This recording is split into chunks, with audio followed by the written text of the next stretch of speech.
நீங்க தென்னை மரத்துக்கெல்லாம் விட்டு பாருங்க, காயெல்லாம் இத்தனை பெருசு இருக்கும். 2 மடங்கு காய் ஜாஸ்தி கிடைக்கும். இந்த உரம் தயாரிக்கிறதுக்கு நாம எதை பயன்படுத்துறோம்? களச்செடி, தாவர கழிவு.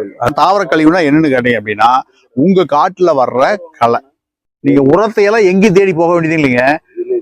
உரம் இந்த களையிலேயே எல்லாமே இருக்குது, எல்லாமே இருக்குது. ஓகேவா?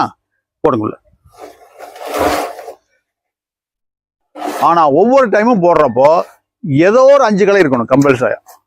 ஒன்னையே போடக்கூடாது. அதையும் போடுங்க, போடுங்க, போடுங்க. எது வேணாலும். இது பூரா போரான் சத்து. இந்த எசன்ஸ் பூரா கீழே இறங்கிடும். மேக்ஸிமம் வேரோட எடுத்து யூஸ் பண்ணீங்கன்னா தான் எஃபெக்ட் நல்லா இருக்கும். இதை ஃபுல் பண்ணிட்டு இதுல தண்ணி விட்டு 7 நாள் ஊறணுங்க. எவ்வளவு நாள் ஊறணும்? வெறும் பச்சை தண்ணி.